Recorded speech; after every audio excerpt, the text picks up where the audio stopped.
पोराचं नाव येतंय म्हणून जर बापाचा राजीनामा मागितला जातो तर त्याच न्यायाने भावाचं नाव येतं म्हणून भावाचा राजीनामा मागितला पाहिजे। माननीय मुख्यमंत्री उपमुख्यमंत्री एकनाथ शिंदे साहेब यांचे सख्खे भाऊ आहे। प्रकाश संभाजी शिंदे हे एकनाथ संभाजी शिंदे यांचे सख्खे भाऊ आहे। एकनाथ संभाजी शिंदे यांचे दुसरे बंधू सुभाष संभाजी शिंदे। नमस्कार।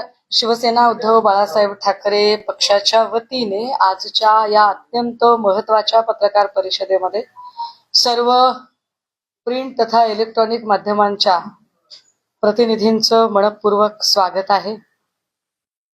ही पत्रकार परिषद मी सुरू करण्याच्या आधी अत्यंत जबाबदारीने दोन मुद्दे सांगितले पाहिजे की पत्रकार परिषद मी राजकीय पक्षांच्या पलीकडे जाऊन करत आहे, कारण ही पत्रकार परिषद ही मला असं वाटतं की महाराष्ट्राच्या भविष्याशी संबंधित आहे आणि ती महत्वाची आहे। मी ही पत्रकार परिषद सुरू करण्याच्या आधीच राज्याचे माननीय मुख्यमंत्री तथा गृहमंत्री यांना विनंती करेल की त्यांनी मला खरंच सुरक्षेची हमी द्यावी आणि ते या विषयावर कुठलंही सत्तेचं राजकारण बाजूला ठेवून माझ्या सोबत त्यांची बहीण म्हणून नसेल पण महाराष्ट्राची नागरिक म्हणून ज्या नागरिकांची हमी त्यांनी घेतलेली आहे ती नागरिक म्हणून ते उभे राहतील अशी माझी मुख्यमंत्र्यांकडून अपेक्षा आहे। आपल्याला असं वाटेल की मी असं का आज वेगळ्या पद्धतीने बोलत आहे, तर त्याला कारण आहे। आपल्याला आठवत असेल की ऍडव्होकेट उके नावाचे एक गृहस्थ होते। त्यांनी काही भूमिका मांडायचा प्रयत्न केला होता आणि त्यानंतर उके यांच्यावर काय पद्धतीच्या रेड पडल्या, अर्थात माझ्यावर रेड टाकायला हायच क्या आपने पास, पण ह्या सगळ्या शक्यतांचा मी विचार करते की मला काय काय पद्धतीने त्रास दिला जाऊ शकतो। मला याची कल्पना आहे की अशाच पद्धतीने नवाब मलिकजी यांनी काही मुद्दे समोर आणले होते। नंतर नवाब मलिकजींच्या सोबत काय झालं हे उभ्या महाराष्ट्राने बघितलेलं आहे आणि उभ्या महाराष्ट्राने नवाब मलिकजींच्या अगदी 85% किडनी डॅमेज होईपर्यंत, त्यांच्या लिव्हरला प्रॉब्लेम होईपर्यंत आणि नंतरचा सगळा पट आपल्या सगळ्यांना कल्पना आहे। त्यामुळे हे सुरक्षेचे 2-3 मुद्दे मांडले।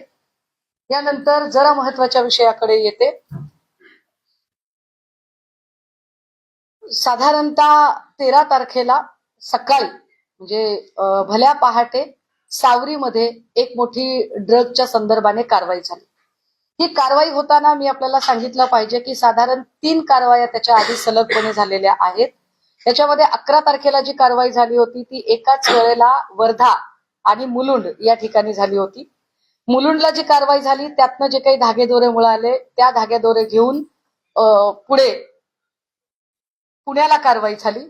पुण्यामध्ये राष्ट्रवादी काँग्रेस अजित पवारजी यांच्या पक्षाचा पदाधिकारी असणारा विशाल मोरे याला ताब्यात घेतलं गेलं। माझ्या माहितीप्रमाणे विशाल मोरेला अजून त्याचा जामीन झालेला नाही, तो आत आहे आणि विशाल मोरेची चौकशी सुरू झाली। विशाल मोरेकडून काही माहिती मिळाली आणि विशाल मोरेच्या माहितीच्या आधारे एक दुसरी कारवाई झाली। ती कारवाई होती सावरी मधली। सावरी हे गाव कुठं आहे तर सावरी हे गाव साधारणतः साताऱ्यापासून 40 किलोमीटर अंतरावरचं हे गाव आहे। सावरी गाव हे बामनोलीच्या जवळ असणारे गाव आहे। या गावाच्या संबंधाने मी जरा गावाचे लोकेशन आधी आपल्याला दाखवलं पाहिजे। अर्थात हे आपण टीव्हीला वगैरे बघितलेलं आहे लोकेशन। हा पूर्ण मावशीचा परिसर आहे सातारा जिल्ह्यातला। या परिसरामध्ये एक भाग आहे,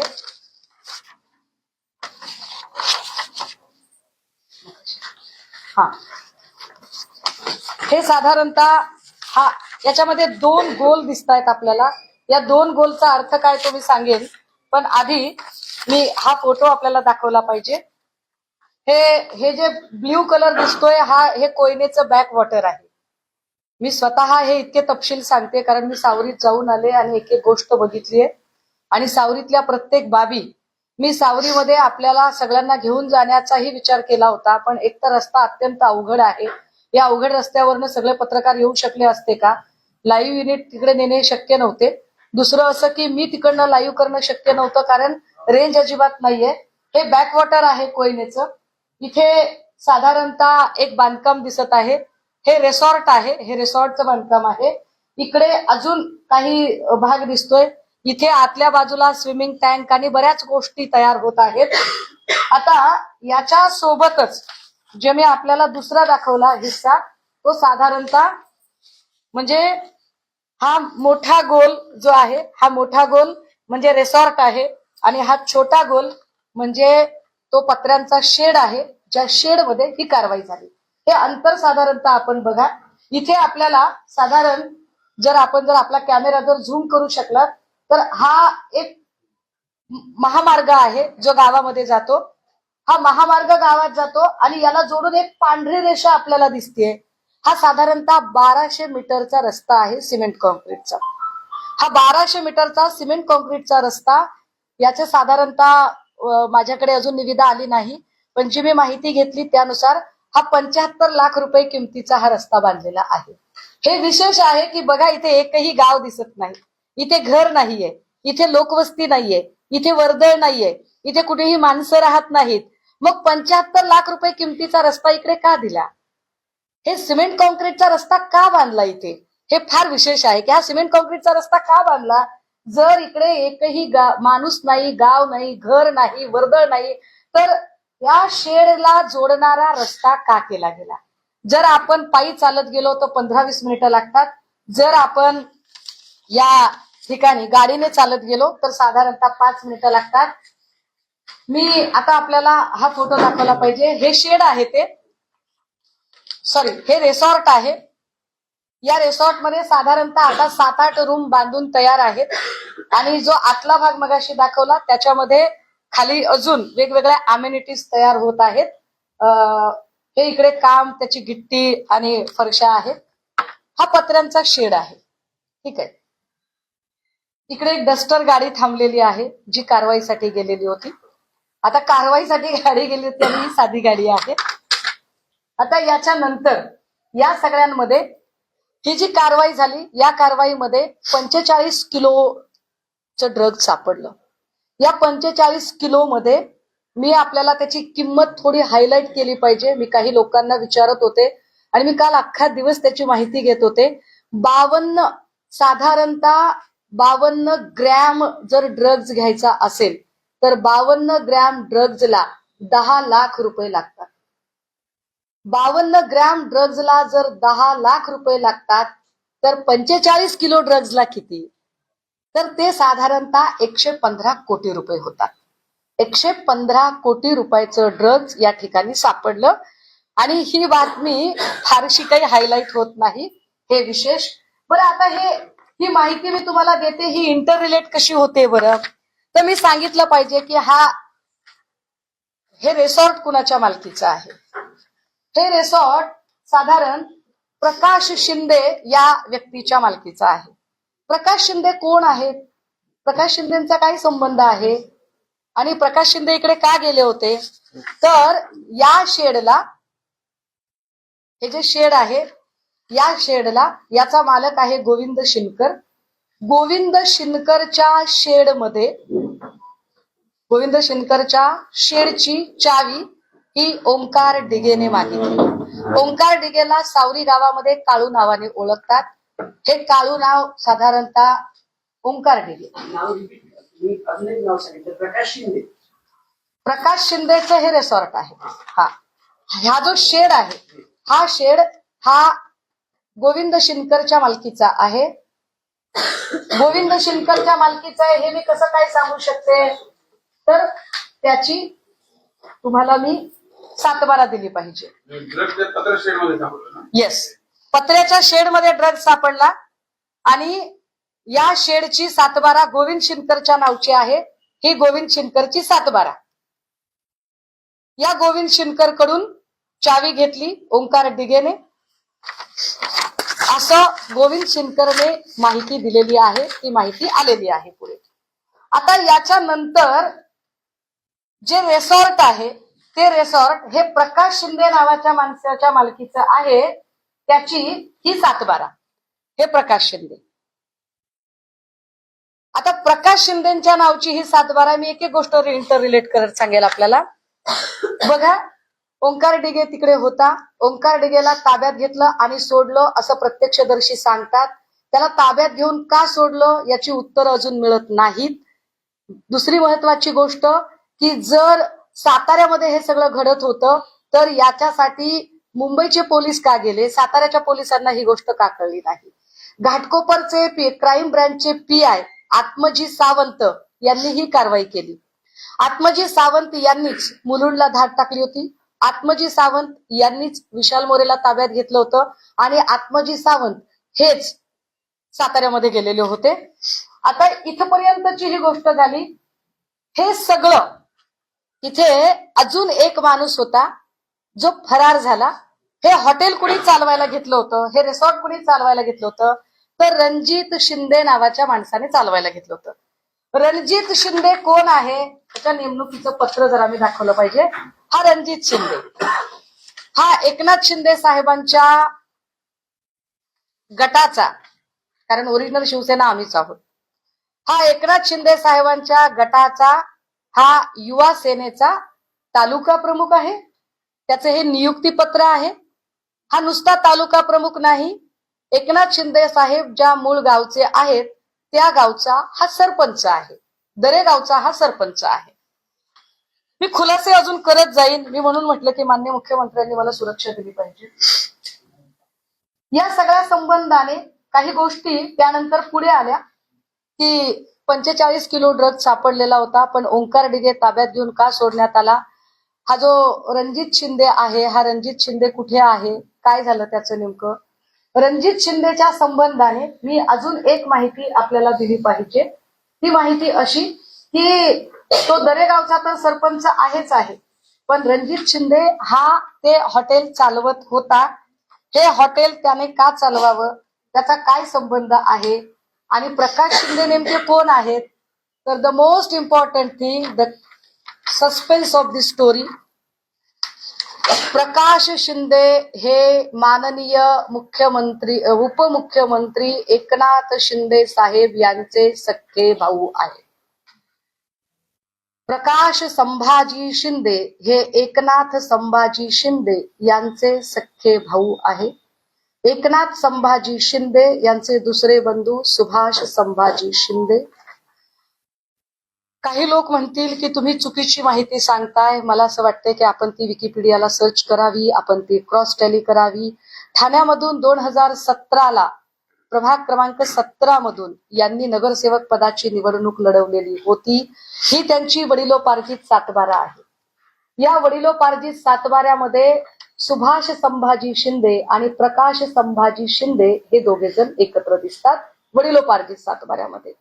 ही वडिलोपार्जित 7/12 बघताना अजून एक गोष्ट स्पष्ट व्हावी की पोलिसांच्या रेकॉर्डवर आलेली गोष्ट अशी आहे की या शेडमध्ये 3 लोक राहत होते. या 3 लोकांची नावं काय आहेत बरं, तर या 3 लोकांची नावं जरा मी आपल्याला सांगितली पाहिजे. त्यातलं एक नाव आहे कायम नजर अब्बास सय्यद. दुसरं नाव आहे हबीजुल फक्रुल इस्लम, राहणार लहरी घाट, पोस्ट सेतू, याकडी, जिल्हा मोरीगाव, आसाम. आणि तिसरं नाव आहे राजीकुल खलीलुल रहमान. आता ही 3 माणसं या शेडमध्ये कशी आली, आसामहून इकडे कशी आली, कुणी आणलं असेल बरं त्यांना इकडे. ह्या सगळ्यांची उत्तरं शोधली पाहिजेत कुणीतरी. 45 किलो ड्रग्ज नुसतं तिथे सापडलं म्हणजे खूप सारे ड्रग्ज असेल. कुणी आणलं त्यांना. याच्यातले काही बांगलादेशी आहेत असं म्हटलं जातंय. बांगलादेशी आलेत, अहो एरवी शोधून शोधून काढतात. मग आता किरीट सोमय्या, राणा, राणे, कंगना रनौत, वेर आर दे. हे सगळे लोक करत नाहीयेत. हा? याचा एकाचा पत्ता आसामचा आहे. काल हर्षवर्धनजी सपकाळ साहेब यांनी असं म्हटलंय की हे बांगलादेशी आहेत. हे बांगलादेशी आहेत की नाही हे अजून पोलीस स्पष्टपणे सांगू शकतील.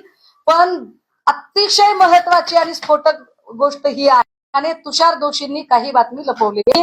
तुषार दोशींनी ही माहिती लपवली की प्रकाश शिंदे नेमका कोण आहे. तर प्रकाश शिंदेचा संबंध काय, तर पोलिसांनी जी माहिती दिली होती आणि पोलिसांनी जे म्हटलं होतं आणि ज्याच्यानुसार अनेक ठिकाणी बातम्या आलेल्या आहेत हे मी सांगितलं पाहिजे आवर्जून. कारण मी ड्रगच्या रॅकेटवर गेली 3 वर्ष काम करते आणि 3 वर्ष काम करताना शंभरनाथ देसाईंनी माझ्यावर अब्रू नुकसानीची केस 20 टाकायची भाषा केली. मी घाबरत नाही तुमच्या केसेसना, कारण प्रश्न इथल्या युवा पिढीच्या भविष्याचा आहे. या शेडमध्ये नेमकं असं काय काम चालत होतं. हे मध्ये एक दोन महिने गायब होते, पण हे 1.5-2 वर्षांपासून होते असं स्थानिक सांगतात. हे लोक बाहेर येत नव्हते. हे बांगलादेशी का असावेत असं का वाटतं, यावर जेव्हा मी काल स्थानिकांशी बोलत होते तेव्हा स्थानिक सांगत होते की यांच्या चेहऱ्याची ठेवण भारतीय लोकांसारखी नाही. या लोकांच्या चेहऱ्याची ठेवण वेगळी दिसते, त्यामुळे हे वेगळ्या लोक असतील. मग हे काम काय करत होते, हे तिकडे खोदकाम करत होते का, हे तिकडे बांधकाम करत होते का, हे तिकडे काही खाणीचं वगैरे काम करत होते का, मग ते काम दिसलं का नाही. आता पोलीस रेकॉर्ड आणि बातम्या आणि काल हर्षवर्धनजी बोलले त्याच्यानुसार या 3 लोकांना जेवण कुठून जात होतं, तर या 3 लोकांना जेवण या हॉटेलमधून जात होतं. जे हॉटेल प्रकाश शिंदे यांचं, जे हॉटेल रणजित शिंदेने चालवायला घेतलं, जे हॉटेल रणजित शिंदे हा दरेगावचा सरपंच आणि युवा सेनेचा तालुका प्रमुख. आता प्रश्न असा निर्माण होते की असं पंचतारांकित रिसॉर्ट तयार होत आहे आणि अशा रिसॉर्ट मधलं जेवण 3 कामगारांना परवडलं कसं काय. 3 कामगारांना परवडतं कसं हे जेवण, की रोज इकडनं जेवण जाते. असं आपण गृहीत धरू की हे 100 रुपयाला ताट असेल तर 100 रुपयाला ताट द्यावं. इतकी वाईट अवस्था या रिसॉर्टच्या मालकावर कशी काय आली की त्यांनी 100 रुपयाचं ताटाचं जेवण त्यांना द्यावं. माहिती माझी नाही, ही माहिती पोलिसांच्या तपासातली माहिती आहे. फार याच्यापेक्षा अजून काय स्फोटक असू शकतं, तर याच्यापेक्षा स्फोटक ही गोष्ट आहे की कुठलीही FIR ही पब्लिकली असली पाहिजे. FIR हे पब्लिक डॉक्युमेंट आहे. ऑनरेबल कोर्टाने या संबंधाने एक निर्वाळा दिलेला आहे. त्या निर्वाळ्यात असं म्हटलेलं आहे की it has been held in the about judgement by the honourable जज of Bombay High Court that FIR when recorded is a public document. Moreover, when the copy of the FIR is forwarded to the court and the same is registered by court is also becomes a public document and hence the police officer are bound to furnish certified copy of the FIR U/S 76 of the Indian Evidence Act. However, it is copy thereof. Therefore, direction has been given to all police officers in Mumbai city to furnish of the FIR to the accused on application. की FIR हे public document आहे आणि police are only the custodial of that FIR. They are not the owner of FIR. Police हे मालक नसतात, त्यांच्या कस्टडीमध्ये FIR असते आणि अशी FIR ही कुणालाही मिळायला हवी. किंबहुना आता ऑनलाईन पद्धतीने प्रत्येक FIR ही ऑनलाईन टाकणं भाग आहे. मात्र मी आपल्याला आवर्जून सांगितलं पाहिजे की या सगळ्यांच्या संबंधाने ही जी प्रेस नोट पोलिसांनी काढली हे फार विशेष आहे. बघा, पोलिसांनी पहाटे कारवाई केली, पोलिसांनी प्रेस नोट काढली. पोलिसांच्या प्रेस नोट मध्ये 45 किलोच्या ड्रगचा विषय आला, पण पोलिसांच्या या प्रेस नोट मध्ये जी 3 नावं मी वाचली, 3 नावं याच्यात नाहीयेत. ती 3 नावच याच्यात नाहीयेत. मी FIR शोधण्यासाठी जंगजंग पछाडलं. मी 2 दिवसांपासून, मला उशीर का लागतोय, 13 तारखेपासून आज 17 तारीख, मी 4 दिवस झाला हैराण आहे आणि मी काहीही प्रयत्न केले. अगदी मी बांगलादेशी लोक म्हणतात दुसरी 3 नावं, ही 3 नावं ही बांगलादेशी आहेत की नाही ते त्यांनी सांगावं, आम्हाला काही माहित नाही. स्थानिक म्हणतात की ते आपल्या देशातले नाहीत, स्थानिक म्हणतात की त्यांचे चेहरे हे भारतीय लोकांसारखी त्यांच्या चेहऱ्याची ठेवण नाही. त्यांची नावं तिथे जे लोक जमली होती धाड टाकताना त्यांच्या समोर पंचांच्या समोर जी नावं आली होती ती 3 नावं होती. I repeat once again. Qayam Nazar Abbas Syed, हबीजुल Fakhrul इस्लाम, राहणार लहरीघाट, पोस्ट सेतू, याकडी, जिल्हा मोरीगाव, आसाम, आणि तिसरं नाव राजिकुल खलीलुल रहमान. ही 3 नावं आहेत. मी काय म्हणते, मला जात आणि धर्मात पडायचं नाहीये. मला आता याच्यात पडायचंय की तुम्ही बांगलादेशी शोधून काढता ना. तुम्हाला बांगलादेशी कलानगर आणि बांद्र्यामध्ये फार हौसेने शोधायला जायची हौस आहे ना. ह्याचं काय करायचंय ते सांगा. आणि ही एफआयआर का रेकॉर्डवर आली नाही? ही एफआयआर, दादा एकच मिनिट तुम्ही प्रश्न विचारा, सगळे मी तुम्हाला उत्तर देते. मला फक्त एवढं फिनिश करू द्या, एकदा लिंक करू द्या सगळी स्टोरी. ही एफआयआर ऑनलाईन का दिसत नाही? आपल्याकडे ऑनलाईन फक्त 2 प्रकारचे एफआयआर दिसत नाहीत. लहान बाळांशी संबंधित गुन्हे आणि महिलेचा विनयभंग किंवा बलात्काराची केस असेल तर एफआयआर दिसत नाही. बाकी कुठलीही एफआयआर अशा पद्धतीने लपवता येत नाही. पण ही पहिली वेळ नाही. ही पहिली वेळ नाही. अमृता फडणवीस यांनी अनिक्षा जयसिंघानीच्या विरोधात केलेली एफआयआर ती सुद्धा ऑनलाईन उपलब्ध नाही. म्हणजे सरकारशी संबंधित जेव्हा एफआयआर असतात तेव्हा त्या एफआयआर मिळत नाहीत. हे फार विशेष आहे की अमृता फडणवीसांनी अनिक्षा जयसिंघानीच्या संबंधाने केलेली एफआयआर, ज्या एफआयआरला सभागृहात ऑन फ्लोर अजितदादांनी प्रश्न विचारला आणि ऑनरेबल चीफ मिनिस्टर यांनी उत्तर दिलं, तीही एफआयआर नव्हती. आता यामध्ये जे हॉटेल आहे, आता असं म्हणतील की हे हॉटेलच नाहीये बाबा, हे की नाही, हे हॉटेल नाहीये, हे तर प्रायव्हेट रिसॉर्ट आहे. प्रायव्हेट रिसॉर्ट असेल तर माझा प्रश्न की प्रायव्हेट रिसॉर्ट वरून या लोकांना जेवण कसं गेलं? आणि जर हॉटेल आहे तर हॉटेलशी संबंधित पुन्हा मला अजून काही प्रश्न विचारायचे आहेत. हॉटेलशी संबंधित आता हे हॉटेलच आहे, हे कमर्शियल हॉटेल आहे, हे मी आपल्याला सांगू शकते. ते असं की या हॉटेलचं नाव हे हॉटेल तेज यश असं आहे. तेज यश कोण आहेत बरं? तर तेज आणि यश ही प्रकाश शिंदे यांची 2 मुलं आहेत.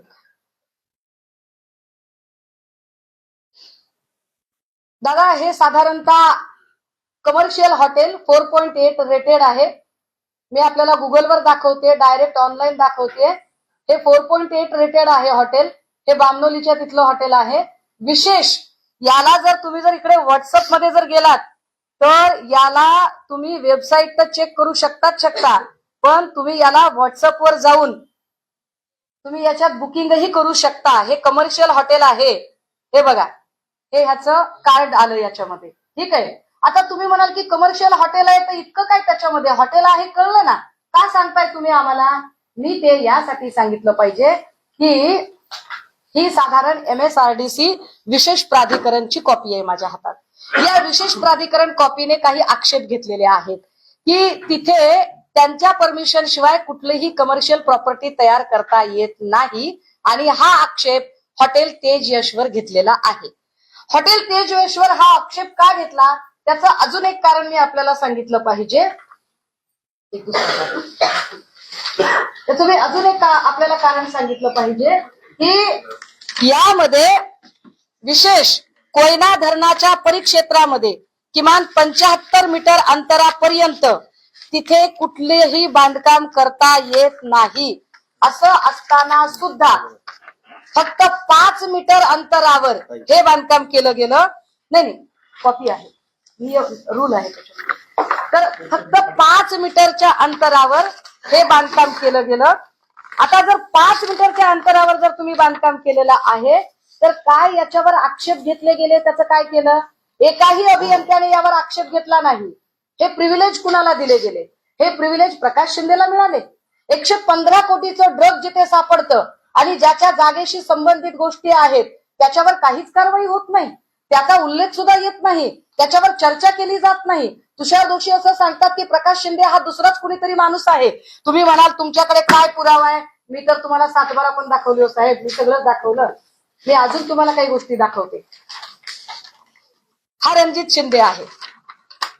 हा रणजित शिंदे दरेगावचा सरपंच जो हॉटेल चालवत होता. हे श्रीकांत शिंदे त्यांच्या सोबतचा फोटो असणं स्वाभाविक आहे. हा रणजित शिंदे आहे. दरेगावी हेलिकॉप्टर उतरतं उडतं त्यावेळेची सगळी सोय रणजित शिंदे. ठीक आहे. प्रकाश शिंदेची 2 मुलं म्हणजे तेज आणि यश, ही साधारणतः वाढदिवसाला लागलेली एक जाहिरात. म्हणजे मी त्या गावात गेले म्हणून जे काही फोटो मी काढू शकले त्याच्यातले हे बघा. रुद्रांश व दादाला आणि मोठ्या पप्पांना वाढदिवसाच्या हार्दिक शुभेच्छा. शुभेच्छुक कोण आहेत? यश प्रकाश शिंदे, तेजस प्रकाश शिंदे, त्यांचे वाढदिवस, हे सगळे कागद. डीसीएमचे भाऊ हे रॅकेट चालवले असं तुम्ही आरोप करत नाही, माझं काय म्हणायचंय, जर डीसीएमचे भाऊ चालवतात की नाही चालवतात ते पोलिसांनी ठरवावं, पण या गोष्टीची एफआयआर पब्लिक का केली नाही? तुषार दोषींनी प्रकाश शिंदे हा माणूस कोण आहे या व्यक्तीची ओळख का लपवून ठेवली? अनेक पत्रकारांनी, पुण्यातले, कोल्हापूरमधले, साताऱ्याचे, मुंबईचे अनेक पत्रकारांनी तुषार दोषींना संपर्क करून प्रकाश शिंदे नेमका कोण आहे याची माहिती घेण्याचा प्रयत्न केला. तेव्हा तुषार दोषींनी माहिती भरकटवण्याचा प्रयत्न का केला? बर, पुढे. ड्रग्ज प्रकरणातले हे आरोपी फरार आहेत, काय यावर चर्चा केली जाणार आहे का? महानगरपालिकाचे इलेक्शन तोंडावर आहे. तुम्ही सगळे महानगरपालिका फार सुरक्षित आणि अत्यंत चांगल्या वातावरणामध्ये, आम्हाला सुरक्षित हातांमध्ये पालिका द्यायची वगैरे, हे सुरक्षित हात कसे समजायचे की जर गृहमंत्री याची एफआयआर, याचा कॉग्निझन्स का घेतला जात नाही? त्याची एफआयआर कुठे आहे? एफआयआर झाली की नाही झाली? आत्मजी सावंत यांच्यावर दबाव आलेला आहे का? आत्मजी सावंत त्याच्यानंतर पीआय आत्मजी सावंत ज्यांनी रेड केली होती ते याच्यानंतर काहीही बोललेले नाहीत. अशी कुठे प्रेस नोट असू शकते का की ज्या प्रेस नोट मध्ये काही तपशीलच नाही दिलेले? अरे मग घेतली तरी कशाला? प्रेस नोट घेतली कशाला? तुम्ही पत्रकार परिषद घेतली कशाला आणि कारवाई तरी कशाला केली? म्हणजे याचा अर्थ कारवाई करायला गेले होते पण त्यांना कल्पनाच नव्हती की पुढे काय वाढून ठेवलेलं आहे, आणि नंतर मात्र त्यांनी या सगळ्यातनं वॉकआउट करायचा प्रयत्न केला का? मी जरा पोलिसांची प्रेस नोट पुन्हा एकदा वाचून दाखवू का? दिनांक 9/10/2025 रोजी गुन्हा प्रशासन शासन कक्ष 7 यांच्याकडून मुलुंड पश्चिम मुंबई येथे 2 इसमांकडून 136 ग्रॅम एमडी मॅफेड्रॉन हा अंमली पदार्थ जप्त करण्यात आला होता. सदर बाबत विस्था गु र क्रमांक 165/225 2025 कलम 8 क 22 क 29 एनडीपीएस ऍक्ट अन्वये गुन्हा दाखल करण्यात आला. गुन्हा दाखल करण्यात आला तर 5 दिवसांपासून एफआयआर का नाही? एरवी काही नसताना तुषार दोषी कुणालाही सोबत घेऊन पत्रकार परिषदा घेऊन तपासातल्या गोष्टी उघड करतात ना. मग इतकी महत्वाची गोष्ट जी महाराष्ट्राच्या भविष्याशी संबंधित आहे या गोष्टीवर आता मौन का बाळगलं जात आहे? यावर एकही जण प्रश्न का विचारत नाही? एरवी कुणी साधा सभागृहात पत्ते खेळला तर त्याचे राजीनामे मागितले जातात ना. मग आता या प्रकरणामध्ये कोण कुणाचा राजीनामा मागणार आणि कसा मागणार? किरीट सोमय्या, नितीश राणे, कंगना राणावत, नवनीत राणा या सगळ्या लोकांचे रोल काय असतील? कट्टर हिंदुत्ववादी म्हणणाऱ्या लोकांना आता आमचे काही प्रश्न आहेत. कट्टर हिंदुत्ववादी म्हणणारे लोक यांना हे कळत नाहीये का की ड्रग्ज हा विषय हा मुस्लिम पोरांनाही अफेक्ट करेल, हा शीख पोरांनाही अफेक्ट करेल, हा जैन पोरांनाही अफेक्ट करेल आणि हा हिंदू पोरांना सुद्धा अफेक्ट करेल. मग तुम्ही जर हिंदूंच्या रक्षणासाठी आहात तर हिंदू पोरं या ड्रग्जच्या जाळ्यामध्ये जर अडकू शकतात तर तुम्ही यावरती का बरं आतापर्यंत बोलला नाही?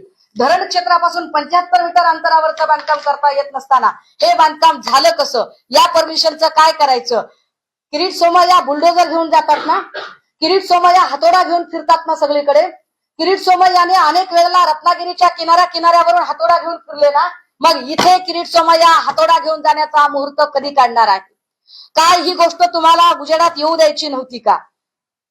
तुमच्याकडे म्हणजे मी म्हटलं की हे पक्षीय राजकारणाच्या पलीकडे नेलं पाहिजे, पण निवडणुकांमधला पैसा आणि या ड्रग्ज मधून आलेला पैसा या दोन्हींचा कुठे काही संबंध आहे का? शोधणं काम पोलिसांचं आहे. मी फक्त प्रश्न निर्माण करते आणि मी प्रश्न अत्यंत तार्किक पद्धतीने विचारते. हे तार्किक पद्धतीने विचारलेल्या प्रश्नांची उत्तरं पोलिसांनी दिली पाहिजे. रणजित शिंदे शिंदे साहेब मुख्यमंत्री होण्याच्या आधी हा मुंबईत राहत होता. एरवी लोक खेड्यातून शहराकडे जातात. रणजित शिंदे हा एकनाथ शिंदे मुख्यमंत्री झाल्यानंतर शहराकडून खेड्याकडे का गेला? लॉजिक आहे की का तो खेड्याकडे गेला? त्याचं एवढं असं काय अडलेलं होतं?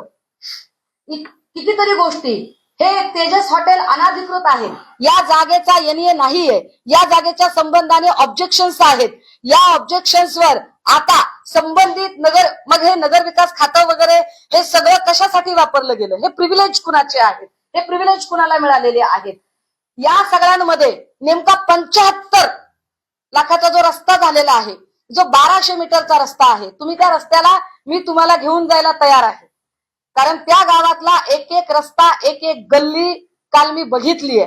मी जाताना काही पत्रकारांशी बोलायचा प्रयत्न केला होता, तेव्हा अनेक पत्रकारांनी ही गोष्ट काही वर्कआउट होऊ शकत नाही असं सांगितलं. मला असं वाटलं की तरीही मी गेलो पाहिजे. मला कल्पना नाही की आता जे काही मी बोलते हे किती ठिकाणी ऑनलाईन दिसत असेल, किती ठिकाणी ऑन एअर गेलं असेल, आय डोंट नो. परंतु ही गोष्ट तितकीच महत्वाची आहे की महाराष्ट्राच्या भविष्याची जर खरंच चिंता असेल आणि लोकशाहीचा चौथा खांब म्हणून आपण सगळ्यांवर माझा विश्वास आहे, आपल्या सगळ्यांबद्दल मला आदर आहे आणि आपण सगळ्यांनी हा विषय उचलला पाहिजे, सांगितला पाहिजे, बोललो पाहिजे की या राज्याच्या उपमुख्यमंत्र्यांच्या भावाच्या हॉटेलचा संदर्भ पोलिसांनी का घेतला होता, काय संबंध होता नेमका. आणि जर ते म्हणतील की 2 प्रकाश शिंदे वेगळे आहेत, तर मी वडिलोपार्जित सातबारा दाखवली, मी सगळ्या प्रकारचे फोटो दाखवले. तुम्ही विकिपीडिया सर्च करा. मी याच्या पलीकडे जाऊन त्याच्या संबंधाने असणारी माहिती की प्रकाश शिंदेची 2 मुलं, त्यांच्या पत्नीचं नाव आय थिंक राजश्री शिंदे आहे. मी एक माहिती व्हेरीफाय करून 4 दिवस त्याच्यावर माथापच्ची केल्यानंतर इथपर्यंत पोहोचले. मला माहित नाही की माझ्या पाठीशी कोण उभे राहील की नाही, परंतु लढणे माझा धर्म आहे. मी लढलं पाहिजे, कारण मी ज्या कॉज साठी राजकारणात आहे ते कॉज जर मी करू शकत नसेल तर थू असेल माझ्या जिंदगीवर. त्यामुळे मी बोललं पाहिजे. हर्षवर्धनजी म्हणाले की कुणीतरी ठाण्याचा माणूस. हर्षवर्धनजी कुणीतरी ठाण्याचा नाही. ठामपणे नाव घ्या, ठामपणे बोला. आपण सगळेजण आपण सत्याग्रही आहोत, आपण सेवा दलाच्या चळवळीतनं आले आहोत. तुम्ही सेवा दलाच्या, मी सेवा दलाच्या चळवळीतनं. मला कल्पना आहे तुम्ही लढणारे आहात, तुम्ही माझ्या पाठीशी उभे राहणारे आहात. पक्षीय राजकारण बाजूला ठेवूया, पण सगळ्या पक्षातल्या लोकांनी या मुद्द्यावर आलं पाहिजे एकत्रित. एकाच वेळेला 3 कोटीची कॅश सापडली त्या ठिकाणी असं काही बघणारे लोक सांगतात. खरं खोटं आम्हाला माहित नाही, खरं खोटं आम्हाला माहित नाही, पण 3 कोटीची कॅश सापडली असं सांगतात. एवढा मोठा ड्रग्ज साठा सापडला असं सांगतात. हे सगळं कसं झालं, काय झालं? इतक्या आडवळणावर, म्हणजे जो रस्ता मी दाखवते किंवा जे मी घाट रस्ता दाखवते की अरे ते किती इतक्या आडवळणावर तिकडे कसं काय कोणाचं लक्षच गेलं नाही. पण ती हद्द नेमकी एकनाथ शिंदेचीच कशी काय येते. अजूनही रणजित शिंदे फरार कसा होऊ शकतो आणि ओंकार डिगेला ताब्यात घेऊन का सोडून दिलं? MH46 BO 2828 ही गाडी कुणाची आहे? गाडी तुम्ही शोधा. MH11 व्हाईट कलरची एर्टिगा गाडी ओंकार डिगेला घ्यायला आली होती असं प्रत्यक्षदर्शी सांगतात. गावातले भीती वाटते त्यांना, त्यांच्या जीवाची भीती वाटते. स्थानिकचे पत्रकार सांगतात, कितीतरी लोक, पण ते म्हणतात ताई आमचं नाव नको यायला, आम्हाला भीती वाटते ताई. MH11 पांढऱ्या रंगाची एर्टिगा ओंकार डिगेला घ्यायला आली होती. पोलिसांच्या समोर ओंकार डिगे गाडीत बसून गेला असं प्रत्यक्षदर्शी सांगतात. यावर पोलिसांचं काय म्हणणं आहे, कुणी सोडलं, काय केलं, यावर कधी बोलायचं आहे? गुडी सगळं. ओंकार डिगे याच्यावर याच्या आधी पोक्सोचा गुन्हा दाखल होता राहिला असं प्रत्यक्षदर्शी सांगतात. ओंकार डिगे हा थोडासा गुन्हेगारी स्वरूपाचा आहे, विकृत थोडासा आहे. मला वाटते आज पुढारीने यावर एक बातमी केलेली आहे, सकाळने बातमी केली. विशेष सकाळची एक बातमी अजून महत्वाची म्हणजे ह्या सगळ्या पेपर, मी या सगळ्या लोकांची आभारी आहे. मला याच्यात काही कुणाचं ऍडव्हर्टायझिंग करणं, मार्केटिंग करणं हे काही माझ्या डोक्यातच नाहीये. परंतु याचे संबंध आंतरराष्ट्रीय तस्करीशी आहेत. काहीतरी मी आता नाव विसरले, ते सलाम सलीम लोढा असं काहीतरी नाव आलं ते. तर ह्या आंतरराष्ट्रीय तस्कराशी संबंध या घटनेचा आहे असं सांगितलं जातंय. हा ओंकार डिगे जो फरार आहे, सावरीतील जागा नाही तर हे काय आहे गौड बंगाल, आणि यावर इतकी गोपनीयता का पाळली जाते? अनिक्षा जयसिंघानीचं प्रकरण अशाच पद्धतीने दडपलं गेलं. आणि होय, मी पुन्हा अनिक्षा जयसिंघानी प्रकरण काढेल, मी पुन्हा गोविंद शिनकरवर बोलेल, मी पुन्हा ओंकार डिगे, रणजित शिंदे, प्रकाश शिंदे यांच्यावर बोलेल. यानंतर या क्षणानंतर मला काटा जरी मोडला तरी संपूर्ण पत्रकार परिषदेत सगळ्या पत्रकारांच्या समोर हे मी सांगितलं पाहिजे की त्याची जबाबदारी आज पत्रकार परिषदेत मी जेवढी नावं उच्चारलेली आहेत त्या प्रत्येकाची ती जबाबदारी असेल. तुम्हाला प्रकाश शिंदेचं जे नाव घेत आहे ना, एकनाथ शिंदेचे भाऊ असलेले पुरावे तुमच्याकडे आहेत. एकनाथ शिंदेनी मदत केली का? म्हणजे एकनाथ शिंदेचे रॅकेट चालवत होते का, किंवा त्यांचे भाऊ हे रॅकेट? पोलीस सांगतीलच. तुमचा थेट आरोप आहे का? माझं असं म्हणणं आहे की प्रकाश शिंदे हे त्याचे मालक आहेत ही गोष्ट तुषार दोषींनी का लपवली? पत्रकारांनी त्यांना विचारलेलं होतं, स्पष्टपणे विचारलं होतं, ही माहिती का लपवली? गेल्या 5 दिवसांपासून ही माहिती का लपवली जाते? आणि त्याच्याही पुढे जाऊन अजून तर्कशुद्ध प्रश्न विचारते. असं गृहीत धरू की नाही बाबा तो प्रकाश शिंदे दुसरा कुणी आहे, ओके मी माफी मागते सगळ्यांच्या समोर, तो प्रकाश शिंदे कोणी दुसरा आहे.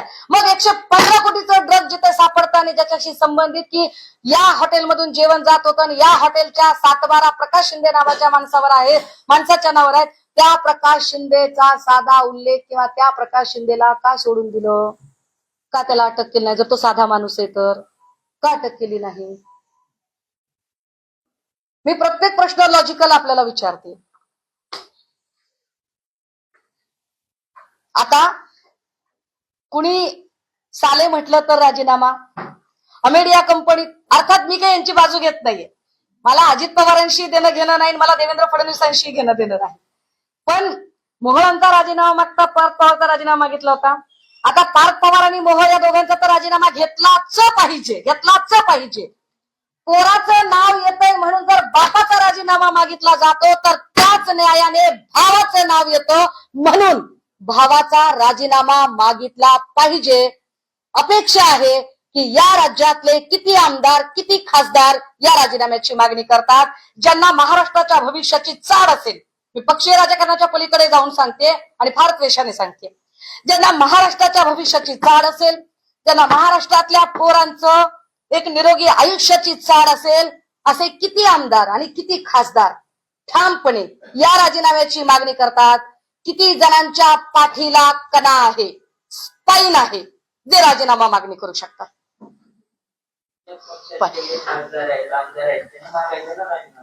अरे माझा तर पक्ष मागेल. मी भाजप सेना सगळ्यांनाच म्हणते. काँग्रेसने याच्यामध्ये पत्रकार परिषद घेतली तुमच्या माहितीसाठी. काँग्रेसने यामध्ये हर्षवर्धनजींनी यावर पत्रकार परिषद घेतली.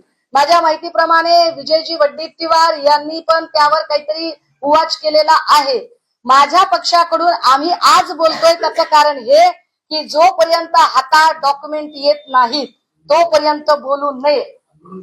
हा, पण डॉक्युमेंट जोपर्यंत सॉलिड आणि व्हॅलिड हातात नसतात तोपर्यंत बोलायचं नाही. हा मी माझा स्वतःला घालून घेतलेला नियम आहे आणि मी त्या कागदपत्रांच्या सह आज बोलते की कोण आता एकनाथ शिंदे आणि श्रीकांत शिंदेनी राजीनामा द्यावा असं स्पष्ट म्हणतो. तुमच्या ऍटलिस्ट ही चौकशी होईल, प्रकाश शिंदे कोण आहे कळेल. एकनाथ शिंदे साहेबांनी राजीनामा द्यावा ही माझी मागणी आहे, पण ही सभागृहाच्या बाहेरची आहे. सभागृहाच्या आत सगळ्या पक्षाच्या लोकांनी मागणी एकनाथ शिंदेनी मी राजीनामा विरोधी पक्ष म्हणून, या पक्षाची उपनेता म्हणून, या पक्षाची प्रवक्ता म्हणून, या पक्षाची जबाबदार पदाधिकारी म्हणून आणि त्याही पेक्षा या महाराष्ट्रातली सजग नागरिक म्हणून, होय, मी श्रीयुत एकनाथ शिंदेजी यांच्या राजीनाम्याची मागणी करते.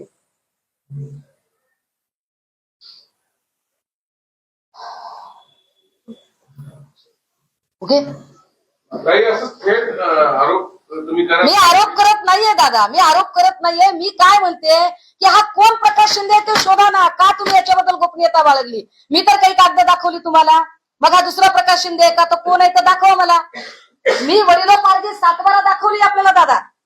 ही वडिलोपार्जित 7-12 याच्यामध्ये एक 7-12 इकडे अजून. हा, ही वडिलोपार्जित 7-12 आहे. या वडिलोपार्जित 7-12 प्रकाश संभाजी शिंदे आणि सुभाष संभाजी शिंदे ही 2 नावं येतात. प्रकाश शिंदेच्या पोराची नावं म्हणजे जे एकनाथ शिंदेचे भाऊ आहेत त्यांच्या मुलांची नावं ही तेज आणि यश आहेत. तेज यश हे हॉटेल तेज यशचा ब्रँड आहे. हा ब्रँड अनेक ठिकाणी याचे हॉटेल्स आहेत.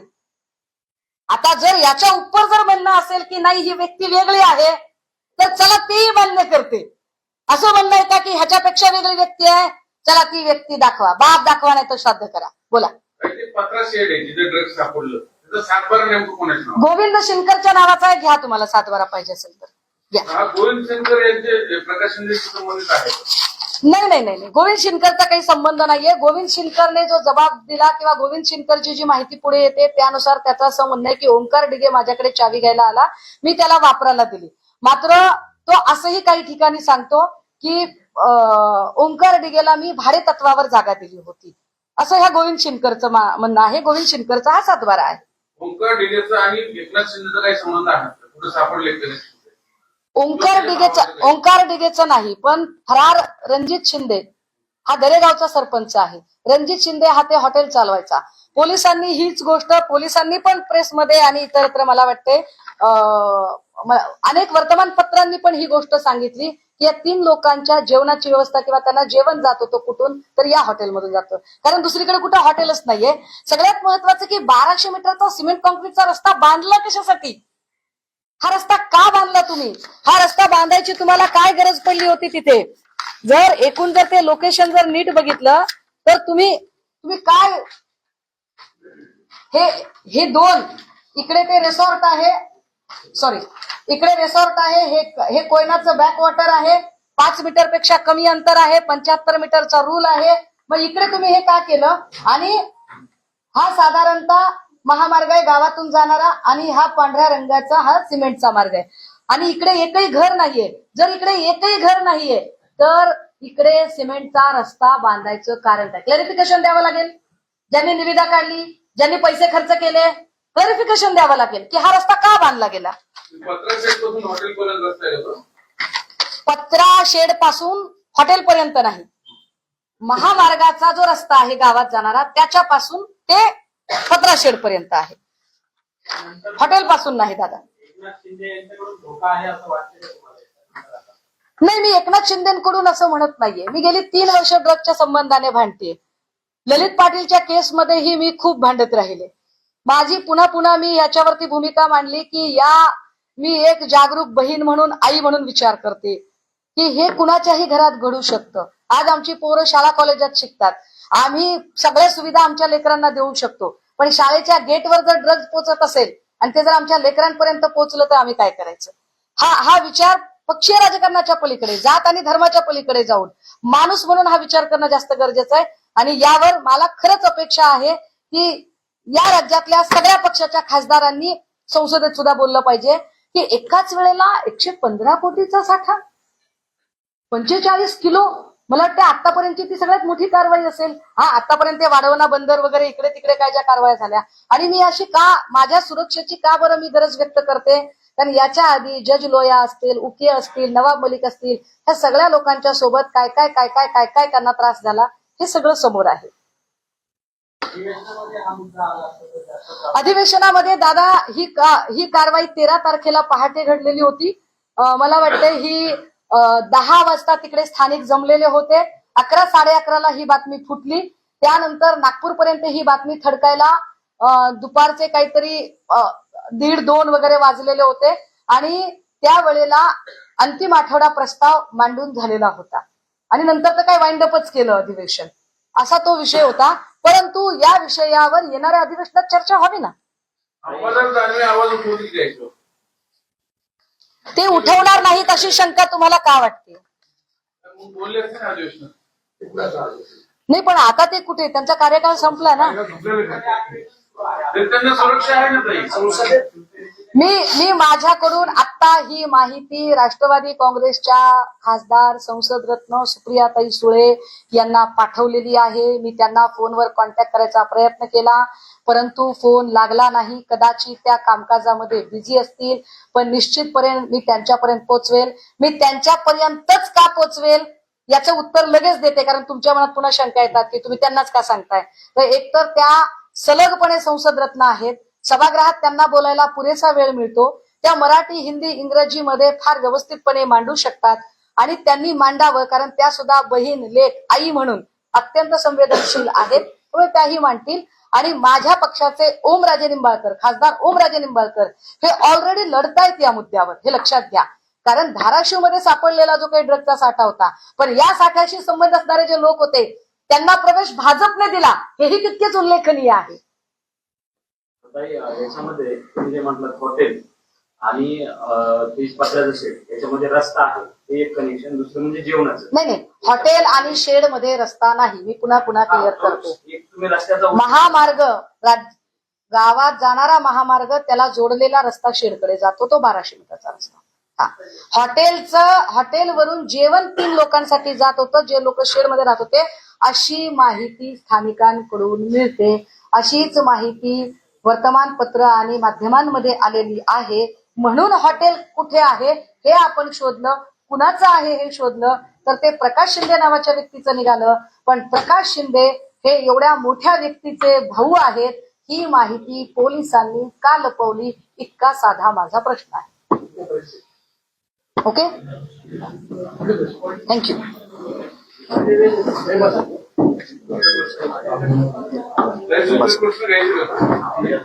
माणिकराव कोकाटेंचा राजीनामा झाला पाहिजे, पण आता मला हा विषय डायव्हर्ट करायची इच्छा नाही.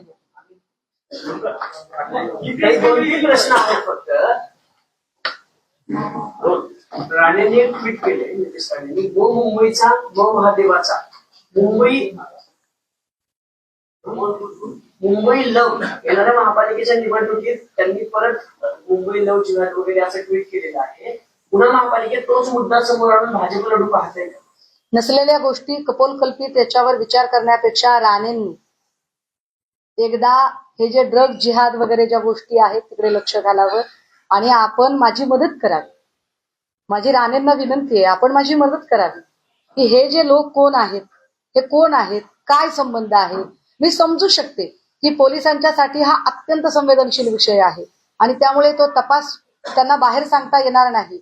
पण FIR सुद्धा ऑनलाईन दिसू नये ही कमालीची. मग FIR केलीच का नाही इथपर्यंत प्रश्न निर्माण होतोय, पण FIRचा नंबर मात्र प्रेस नोट मध्ये दिसत आहे. त्यामुळे राणेंनी ते आधी बघावं.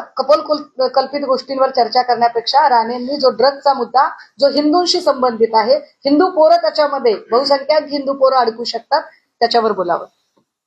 माणिकराव कोकाटेंच्या संदर्भातला प्रश्न आहे, जो आरोप त्यांच्यावर झालेला आहे, त्याच्यावर आता त्यांच्या राजीनाम्याची मागणी केली जाते. काही वेळापूर्वी मुख्यमंत्री असं म्हणतायत की कोकाटेंचं खातं हे कुणाला द्यायचं असं सांगा, असा प्रश्न न्यायाधीश पवारांनी केला अशी माहिती. त्यांची काय भूमिका आहे माणिकराव कोकाटे?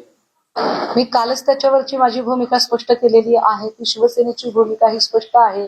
शिवसेना उद्धव बाळासाहेब ठाकरे पक्षाने स्पष्टपणे काल माणिकराव ठाकरे यांच्या राजीनाम्याची मागणी केलेली आहे.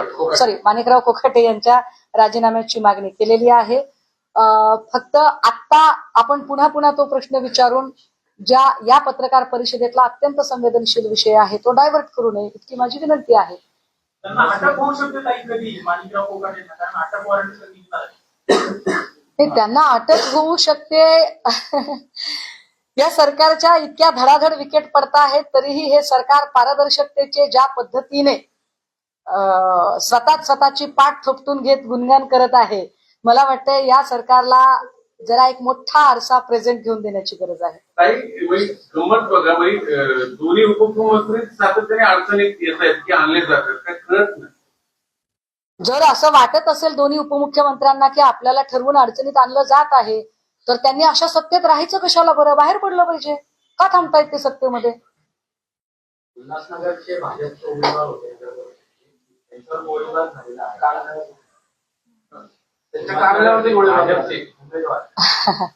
अहो, जिथे गृहमंत्र्यांना मी एवढे प्रश्न आज विचारते की काय सावरी गावातलं नेमकं सत्य काय ते सांगा. FIR जिथं इतक्या सेन्सिटिव्ह विषयामध्ये तपास करणारा तपास अधिकारी आत्मजी सावंत यांना बोलताही येत नाहीये बाहेर, तिथे ग्रह खातं किती केविलवानं झालेलं आहे.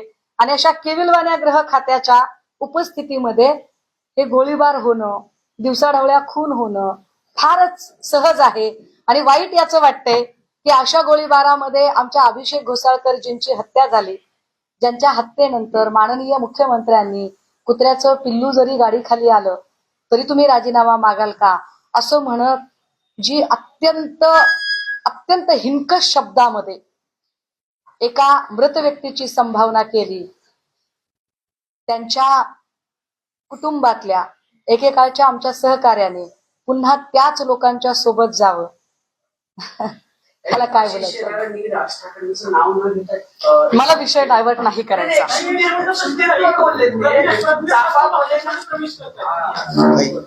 हा विषय महत्वाचा आहे. भाजपमध्ये प्रवेश करतायत.